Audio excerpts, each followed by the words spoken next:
স্বাস্থ্যগত কারণ দেখিয়ে কাল পদত্যাগ করতে পারেন রাষ্ট্রপতি শাহাবুদ্দিন, জানালেন স্বরাষ্ট্রমন্ত্রী। 34 সালের মধ্যে অর্থনীতি হবে $1 ট্রিলিয়ন, বিনিয়োগে সর্বোচ্চ সহায়তার আশ্বাস প্রধানমন্ত্রীর। দেশ থেকে ফ্যাসিবাদের শেষ চিহ্ন অপসারণ না হওয়া পর্যন্ত আন্দোলন চালিয়ে যাওয়ার ঘোষণা বিরোধী দলীয় নেতা।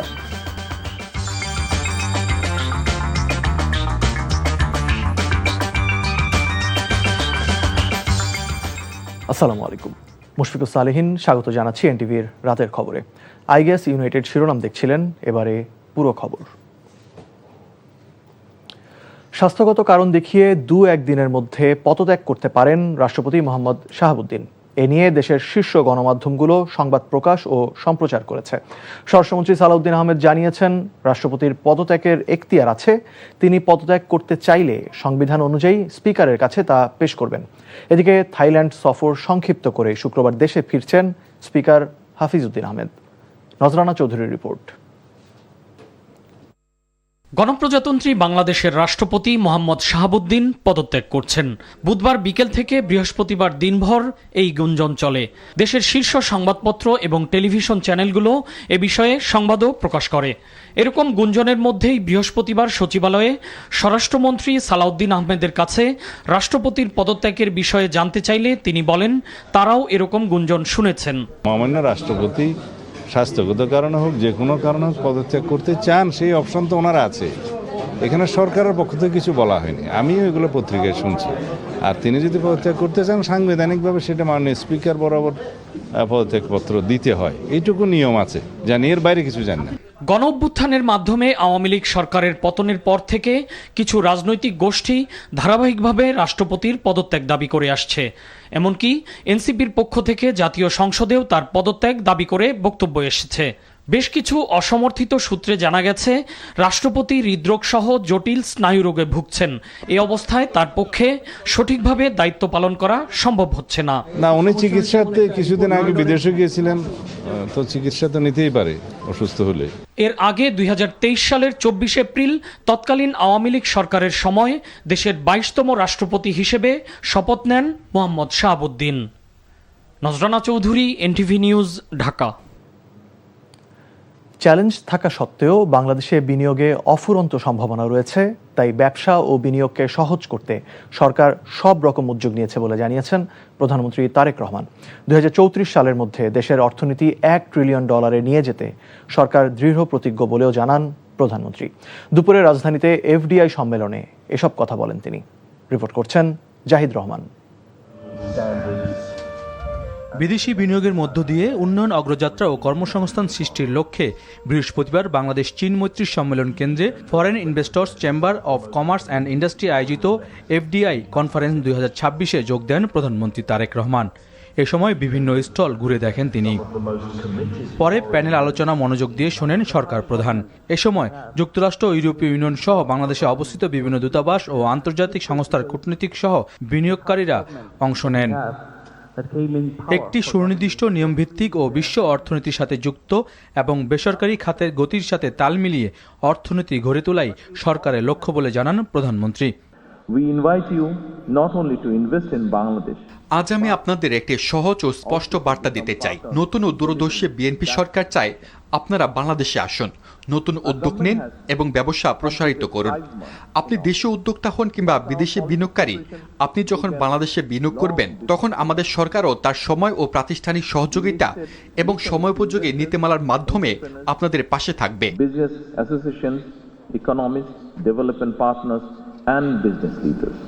সরকার প্রধান একসাথে একটি সমৃদ্ধ ও বৈশ্বিকভাবে সংযুক্ত বাংলাদেশ গড়ার অগ্রযাত্রায় বিনিয়োগকারীদের আমন্ত্রণ জানান।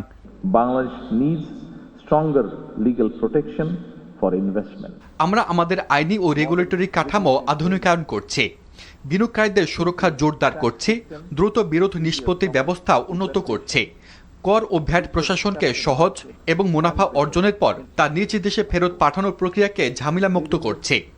একই সাথে আমরা একটি গতিশীল পুঁজিবাজার গঠন করছি, স্টার্টআপগুলোকে উৎসাহিত করছি, অপ্রয়োজনীয় বিধিমালা ও লাল ফিতার দূরত্ব দূর করছে, প্রশাসনিক প্রক্রিয়াসমূহ সহজ করছে এবং সরকারি সেবাসমূহ ডিজিটালাইজ করছে। আমাদের সরকার 2034 সালের মধ্যে বাংলাদেশকে একটি $1 ট্রিলিয়ন অর্থনীতিতে রূপান্তর করতে দৃঢ় প্রতিজ্ঞ। Our government is determined to build a $1 trillion economy by 2034. পরে FICCI এর পক্ষ থেকে প্রধানমন্ত্রীর হাতে স্মারক তুলে দেন আয়োজকরা। Zahid Rahman, NTV news, Dhaka.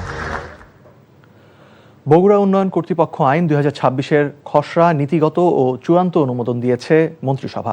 বিকেলে সচিবালয়ে প্রধানমন্ত্রী তারেক রহমানের সভাপতিত্বে মন্ত্রিসভায় সিদ্ধান্ত হয় বগুড়া ও এর সন্নিহিত এলাকা সমন্বয়ে একটি সিটি কর্পোরেশন গঠন করা হবে। পরিকল্পিত আধুনিক নগর প্রতিষ্ঠার লক্ষ্যে এ অঞ্চলের ভূ-প্রাকৃতিক পরিবেশ ও প্রতিবেশের ভারসাম্য বজায় রেখে অপরিকল্পিত নগরায়ন রোধ, দুর্যোগ সহনশীল নগর ব্যবস্থাপনা নিশ্চিত করা হবে। তথ্য প্রযুক্তি ও পর্যটন শিল্পের বিকাশ এবং উন্নত নাগরিক জীবন নিশ্চিত করতেও নেওয়া হবে নানা পদক্ষেপ।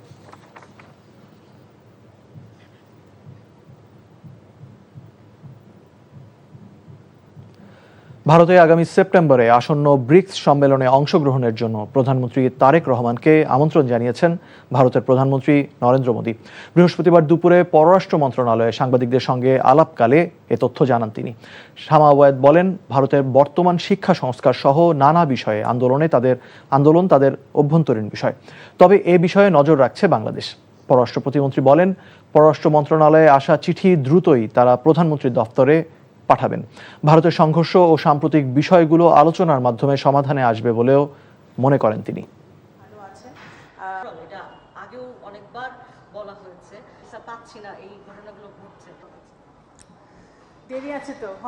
ইউরোপিয়ান ইউনিয়ন, আমাদের মধ্যপ্রাচ্য এবং বিভিন্ন দেশগুলোতে যে ভিসার সমস্যাগুলো আছে, এই সমস্যার সমাধানে কিন্তু আমরা কাজ করছি। আপত্তিকর ভিডিও ভাইরাল হওয়ার পর সাতক্ষীরা 4 আসনের সংসদ সদস্য গাজী নজরুল ইসলামকে বহিষ্কারের চিঠি প্রধান নির্বাচন কমিশনার AMM নাসির উদ্দিন এবং স্পিকার হাফিজ উদ্দিন আহমেদকে পাঠিয়েছে জামায়াতে ইসলামী। নির্বাচন কমিশন জানিয়েছে, দলের চিঠি নয়, স্পিকারের কাছ থেকে লিখিত মতামত পেলেই ব্যবস্থা নেবে কমিশন। শিউলি রায়ের রিপোর্ট।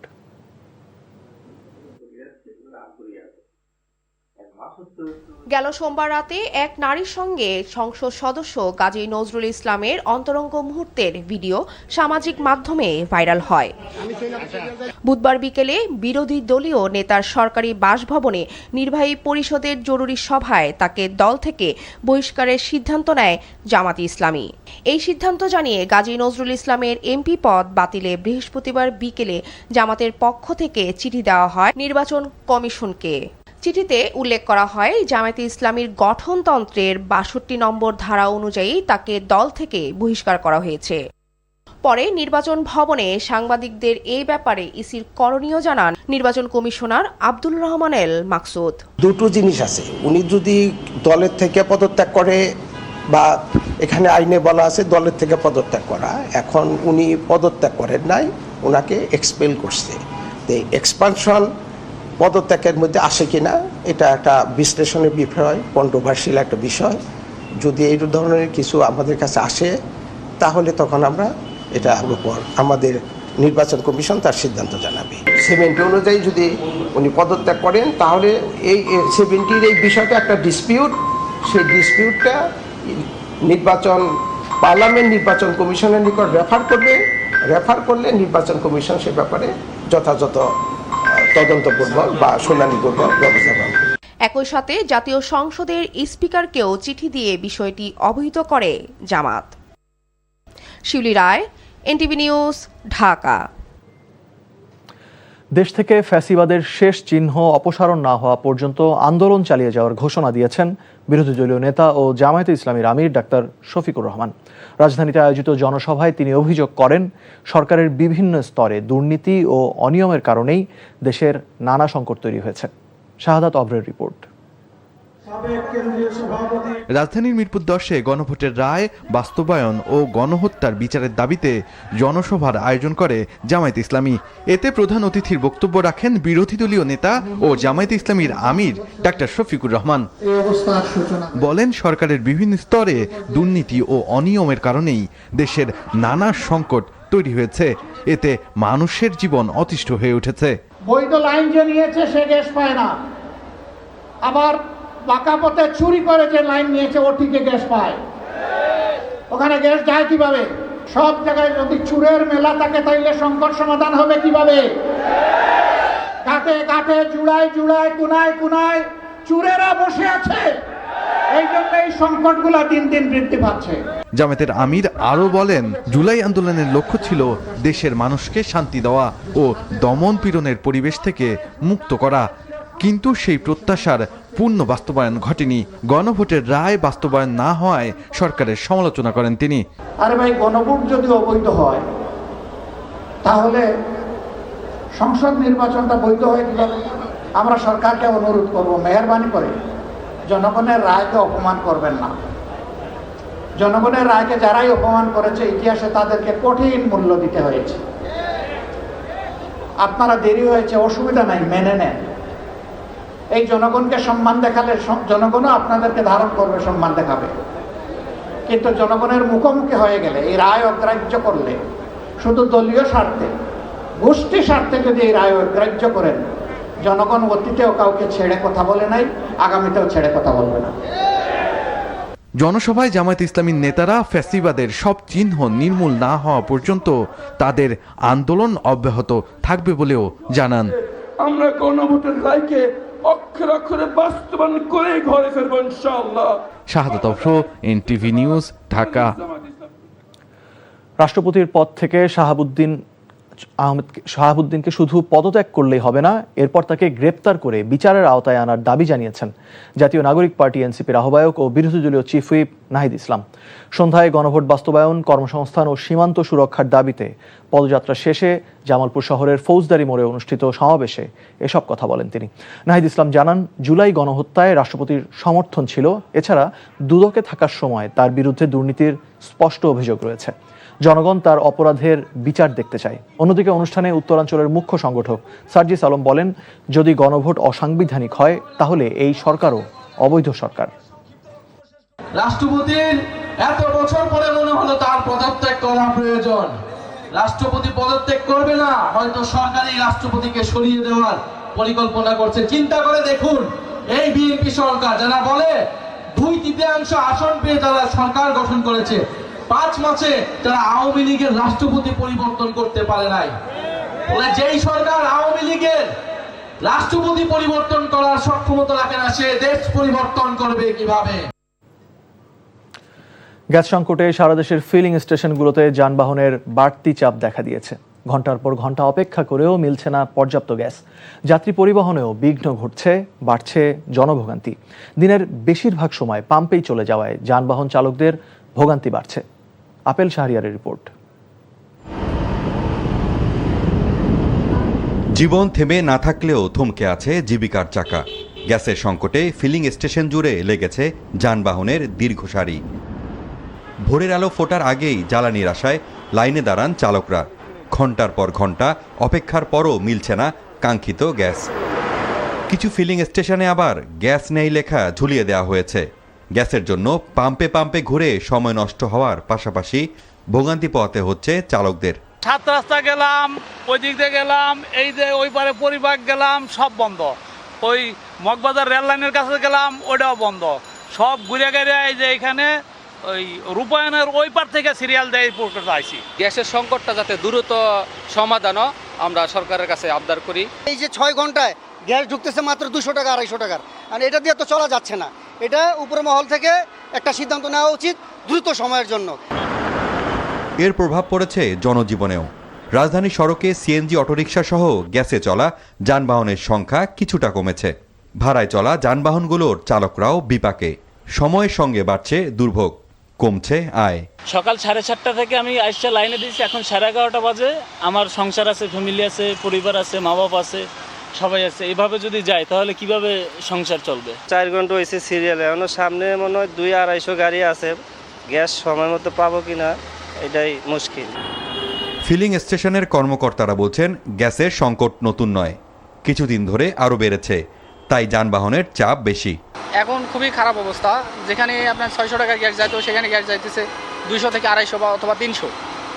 চাহিদা অনুযায়ী মানুষের চাহিদা সরবরাহ করা সম্ভব হচ্ছে না। আমাদের বিরতিহীনভাবে কাজ চালাই যাইতে হইতেছে। সরকার বলছে, মহেশখালীতে এলএনজি টার্মিনালে কারিগরি ত্রুটির কারণে সমস্যা হচ্ছে। দ্রুত সময়ে সমাধানের আশ্বাস দেয়া হয়েছে জ্বালানি মন্ত্রণালয়ের পক্ষ থেকে। Apple Shahriar, NTV news, Dhaka. বিশ্বের বুকে দৃষ্টান্ত স্থাপন করতে পারে এমন চিকিৎসা ব্যবস্থা গড়ে তোলার আহ্বান জানিয়েছেন জিয়াউর রহমান ফাউন্ডেশনের vice president doctor Zubaida Rahman. সকালে রাজধানীর হলি ফ্যামিলি রেড ক্রিসেন্ট হাসপাতাল ও কলেজে আয়োজিত অনুষ্ঠানে যোগ দিয়ে তিনি একথা বলেন। আগামীর বাংলাদেশে কেউ যেন চিকিৎসার অভাবে প্রাণ না হারায় সেদিকে খেয়াল রাখার আহ্বান জানান ডাক্তার জুবাইদা। ভবিষ্যতে উচ্চশিক্ষা শেষে দেশে ফিরে শিক্ষার্থীরা চিকিৎসা সেবায় নিয়োজিত হবেন সে প্রত্যাশাও তার। দেশপ্রেমে উদ্বুদ্ধ হয়ে কাঙ্ক্ষিত চিকিৎসা ব্যবস্থা গড়ে তুলতে চিকিৎসকদের প্রতি আহ্বান জানান জুবাইদা রহমান।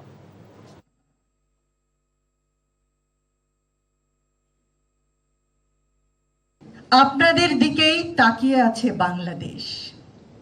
আপনারা নিশ্চয়ই মেধা, শ্রম, অধ্যবসায় ও দেশপ্রেম এ উদ্বুদ্ধ হয়ে গড়ে তুলবেন সকলের কাঙ্ক্ষিত চিকিৎসা ব্যবস্থা। আগামীর বাংলাদেশে যেন কোনো রোগাক্রান্ত গ্রামবাসী চিকিৎসার অভাবে প্রাণ না হারায়, এমন একটি চিকিৎসা ব্যবস্থা গড়ে তোলা যায় যা পৃথিবীর বুকে দৃষ্টান্ত স্থাপন করবে। কারণ এভরিওয়ানস হেলথ ম্যাটার্স, সবার স্বাস্থ্যই গুরুত্বপূর্ণ। ২৪-এর বিপ্লব ব্যর্থ হয়নি জানিয়ে আমার দেশ সম্পাদক মাহমুদুর রহমান বলেছেন, বিপ্লবীদের ভুলের সুযোগে ফ্যাসিবাদের দোসররা আবারও মাথা চারা দিয়ে উঠেছে। বলেন, বিপ্লবীদের সরকারে যাওয়াটাই ছিল সবচেয়ে বড় ভুল। বিকেলে রাজধানীর ইঞ্জিনিয়ার্স ইনস্টিটিউটে ইঞ্জিনিয়ার্স অ্যালায়েন্স অব বাংলাদেশ আয়োজিত জুলাই গণঅভ্যুত্থানের শহীদ প্রকৌশলীদের স্মরণে অনুষ্ঠিত স্মরণ সভা ও আলোচনা অনুষ্ঠানে তিনি এসব কথা বলেন। একই অনুষ্ঠানে সংরক্ষিত আসনে জামায়াতে ইসলামীর সংসদ সদস্য মার্দিয়া মমতাজ বলেন, জুলাই সনদ নিয়ে সরকারের বর্তমান অবস্থান অনভিপ্রেত এবং এটি জাতির জন্য ভালো ফল বয়ে আনবে না।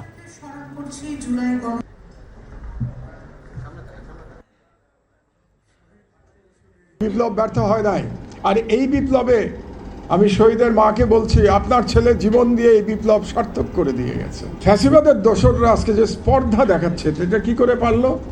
বিপ্লবীদের ভুলের জন্য পারলো। অপমানজনক হচ্ছে স্থানীয় সরকার নির্বাচনে শিক্ষাগত যোগ্যতার একটা মিনিমাম লেভেল বেঁধে দেওয়া হচ্ছে। জুলাই সনদের সাথে এমন একটি বিমাতাসুলভ আচরণ করা হচ্ছে, তার প্রতি সরকার আজকে দিনটা পর্যন্ত পৃষ্ঠ প্রদর্শন করে যাচ্ছে। এটা আমাদের জন্য অনভিপ্রেত এবং জাতির জন্য একটা অশনি সংকেত। জুলাই গণঅভ্যুত্থান সফল করার পেছনে টার্নিং পয়েন্ট হিসেবে কাজ করেছিল বেসরকারি বিশ্ববিদ্যালয়ের শিক্ষার্থীরা। রাজধানীর উত্তরায় জুলাই গণঅভ্যুত্থানে বেসরকারি বিশ্ববিদ্যালয়ের শিক্ষার্থীদের অবদান এবং নিহত আহতদের স্মরণে আয়োজিত স্মরণ সভায় এই মন্তব্য করেন মুক্তিযুদ্ধ বিষয়ক প্রতিমন্ত্রী ইশরাক হোসেন। প্রতিমন্ত্রী বলেন, সরকারি চাকরির তাড়না না থাকলেও কেবল বিবেকের তাড়নাতেই জুলাইয়ে এগিয়ে এসেছিল বেসরকারি বিশ্ববিদ্যালয়ের শিক্ষার্থীরা। তিনি আরও বলেন, বেসরকারি বিশ্ববিদ্যালয়ের এই সাহসী ভূমিকা প্রমাণ করে বাংলাদেশ একটি সাহসী জাতি, যারা মুক্তিযুদ্ধের মধ্য দিয়ে অর্জন করেছিল স্বাধীনতা ও সার্বভৌম দেশের মর্যাদা। কারো তাবেদার হিসেবে নয়, বরং আত্মমর্যাদাশীল বাংলাদেশ হিসেবেই দেশ এগিয়ে যাবে, এমন প্রত্যাশা জানান ইশরাক হোসেন। সৌদি আরবে পবিত্র ওমরা পালনের উদ্দেশ্যে রিয়াদ থেকে মক্কায় যাওয়ার পথে সড়ক দুর্ঘটনায় একই পরিবারের ৩ বাংলাদেশি নিহত হয়েছেন। এই ঘটনায় বাবা ও ছেলে প্রাণে বেঁচে গেলেও নিহত হন মা ও অন্য 2 সন্তান। মক্কা প্রতিনিধি কামাল পারভেজ অভি জানান, বৃহস্পতিবার স্থানীয় সময় দুপুর 12টায় সৌদি আরবের রিয়াদ মক্কা মহাসড়কে এই দুর্ঘটনা ঘটে। তাদের বহনকারী প্রাইভেট কারের পেছনে একটি বড় গাড়ি সজোরে ধাক্কা দিলে হতাহতের এই ঘটনা ঘটে। নিহতরা হলেন ফরিদপুরের সালথা উপজেলার আটঘর ইউনিয়নের সাবেক চেয়ারম্যান নাজিমুদ্দিন মোল্লার মেয়ে তানিয়া তাহমিনা রিনা, তার ছেলে তাসবিক ও মেয়ে জারা। দুর্ঘটনায় আহত হয়েছেন রিনার স্বামী শফিকুল ইসলাম খোকন এবং বড় ছেলে নাবিল। শফিকুল ইসলামের বাড়ি কিশোরগঞ্জের ভৈরব এলাকায়। আহতদের হাসপাতালে ভর্তি করা হয়েছে। বন্যার কারণে স্থগিত চট্টগ্রামের মাধ্যমিক ও উচ্চ শিক্ষা বোর্ডের অধীন 5 জেলায় পরীক্ষা আগামী 27 জুলাই শুরু হবে। বৃহস্পতিবার দুপুরে বাংলাদেশ আন্তঃশিক্ষা বোর্ড সমন্বয় কমিটি কথা জানিয়েছে। বন্যার কারণে গত 8 জুলাই চট্টগ্রাম বোর্ডের অধীন 5 জেলায় এইচএসসি ও সমমানের পরীক্ষা স্থগিত করা হয়। পরিস্থিতি অবনতি হওয়ার পর 16 জুলাই পর্যন্ত সব পরীক্ষা স্থগিত করা হয়। নতুন সময়সূচি খুব শিগগিরই প্রকাশ করার কথা জানায় আন্তঃশিক্ষা বোর্ড। বৈরী আবহাওয়ার কারণে যারা পরীক্ষা দিতে পারেনি তাদের নতুন করে রেজিস্ট্রেশন করতে হবে। শহীদ রাষ্ট্রপতি জিয়াউর রহমান হত্যা মামলার আসামি সাবেক মেজর মোজাফফর হোসেনকে মানবতা বিরোধী অপরাধের অভিযোগে গ্রেফতার দেখানো হয়েছে। একই সঙ্গে তাকে 2 দিনের জিজ্ঞাসাবাদেরও অনুমতি দেওয়া হয়েছে। বিচারপতি নজরুল ইসলাম চৌধুরীর নেতৃত্বাধীন 3 সদস্যের আন্তর্জাতিক অপরাধ ট্রাইব্যুনাল 2 এই আদেশ দেয়। এর আগে সকালে তাকে সেনা হেফাজত থেকে ট্রাইব্যুনালে হাজির করা হয়। আদেশের পর তাকে আবার সেনা হেফাজতে নেওয়া হয়। জিজ্ঞাসাবাদের সময় তাকে সেনা হেফাজত থেকে তদন্ত সংস্থার কাছে নেওয়া হবে। এদিকে ট্রাইব্যুনাল 1-এ আল্লামা সাইদির মামলার সাক্ষী সুখরঞ্জন বালিকে গুমের মামলায় সাবেক এএসপি ফজলুর রহমানকে ট্রাইব্যুনালে হাজির করা হয়েছিল।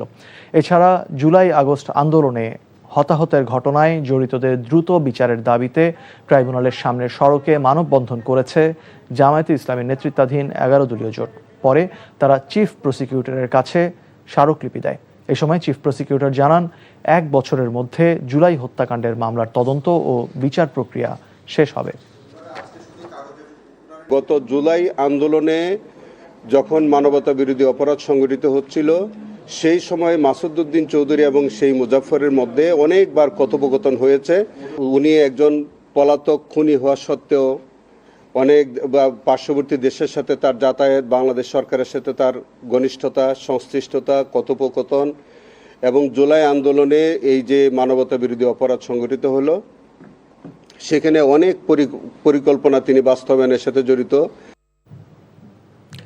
গোপালগঞ্জ চিফ জুডিশিয়াল ম্যাজিস্ট্রেট আদালতের এজলাসে এক শিক্ষানবিশ আইনজীবীর দিকে পেপার ওয়েট ছুঁড়ে মাথা ফাটানোর ঘটনার পর অভিযুক্ত বিচারক জুডিশিয়াল ম্যাজিস্ট্রেট মোহাম্মদ সুজন মিয়াকে আইন ও বিচার বিভাগে বদলি করা হয়েছে। বৃহস্পতিবার আইন, বিচার ও সংসদ বিষয়ক মন্ত্রণালয় থেকে জারি করা এক প্রজ্ঞাপনে এই সিদ্ধান্ত জানানো হয়। উপপরিচালক AFM গোলজার রহমান স্বাক্ষরিত প্রজ্ঞাপনে বলা হয়, বুধবার দুপুরে গোপালগঞ্জ চিফ জুডিশিয়াল ম্যাজিস্ট্রেটের 2 নম্বর আদালতে এজলাস চলাকালে উপস্থিত লোকজনের শোরগোল বন্ধ করতে গিয়ে ক্ষুব্ধ হয়ে ওঠেন বিচারক মোহাম্মদ সুজন মিয়া। এক পর্যায়ে তিনি নিজের টেবিলে থাকা পেপার ওয়েট ছুঁড়ে মারলে সেটি সাবিহা সুলতানা নামে এক শিক্ষানবিশ আইনজীবীর মাথায় লাগে। এতে গুরুতর আহত হন তিনি। এই ঘটনার প্রেক্ষিতেই তাকে বদলি করা হয়। হোটেল ইন্টারকন্টিনেন্টাল ঢাকায় অনুষ্ঠিত হতে যাচ্ছে বর্ণিল বিয়ে বাড়ির উৎসব ইনক্রেডিবল ওয়েডিংস।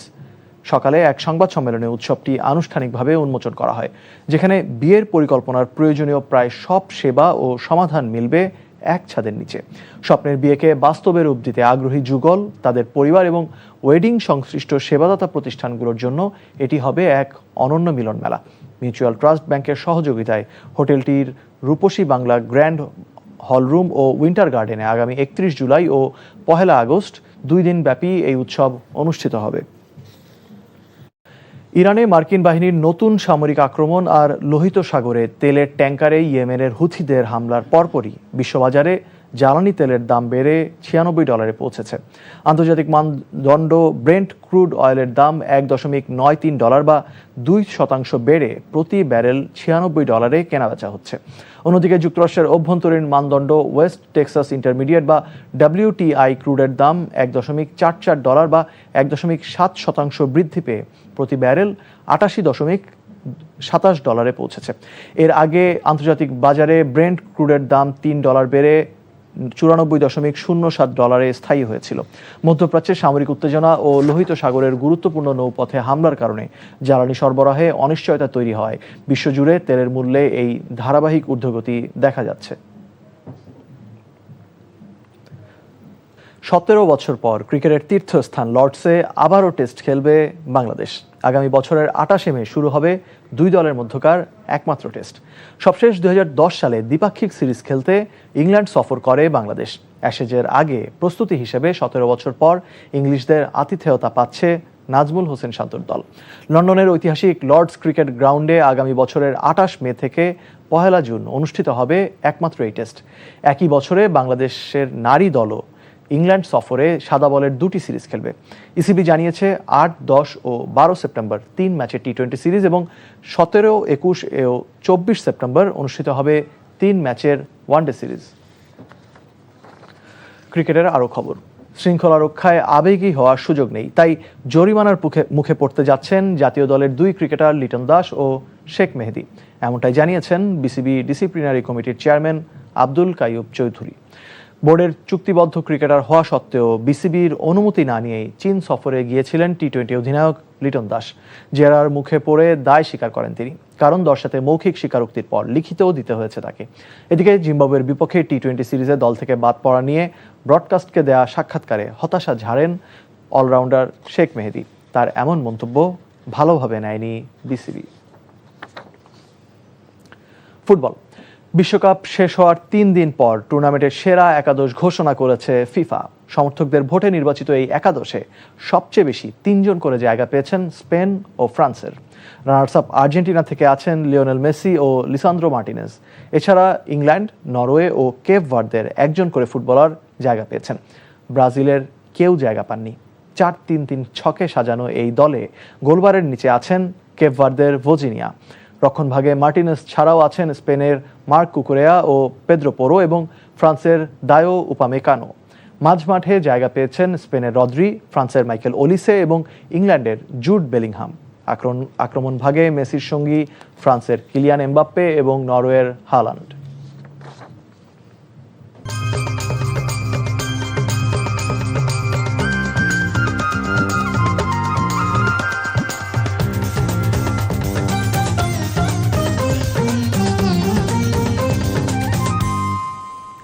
সংস্কৃতির খবর। সঙ্গীত প্রেমীদের সুরের মূর্ছনায় ভাসাতে ঢাকায় এসেছেন পাকিস্তানের জনপ্রিয় কণ্ঠশিল্পী আতিফ আসলাম। বিকেলে বিমানবন্দর সংলগ্ন একটি 5 তারকা হোটেলে সাংবাদিকদের মুখোমুখি হয়েই প্রশংসা করলেন বাংলাদেশি খাবারের।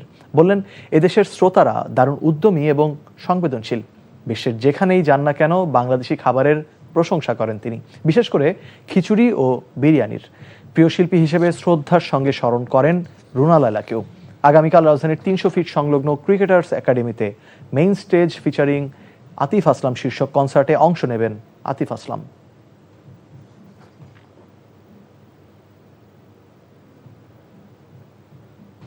খবর শেষ করছি, যাবার আগে আইগেস ইউনাইটেড শিরোনামগুলো আরেকবার। স্বাস্থ্যগত কারণ দেখিয়ে কাল পদত্যাগ করতে পারেন রাষ্ট্রপতি শাহাবুদ্দিন, জানালেন স্বরাষ্ট্রমন্ত্রী। 34 সালের মধ্যে অর্থনীতি হবে $1 ট্রিলিয়ন, বিনিয়োগে সর্বোচ্চ সহায়তার আশ্বাস প্রধানমন্ত্রী। দেশ থেকে ফ্যাসিবাদের শেষ চিহ্ন অপসারণ না হওয়া পর্যন্ত আন্দোলন চালিয়ে যাওয়ার ঘোষণা বিরোধী দলীয় নেতার। এই ছিল রাতের খবরে। এই খবরের ভিডিও সহ আপডেট জানতে ভিজিট করুন এনটিভি অনলাইন www.ntvbd.com। এছাড়াও এনটিভির জনপ্রিয় সব অনুষ্ঠান ও খবরের আপডেট জানতে ভিজিট করুন আমাদের ইউটিউব ও ভেরিফাইড ফেসবুক পেজ। রাত 1টায় মধ্যরাতের খবর দেখার আমন্ত্রণ রইল। ধন্যবাদ সবাইকে।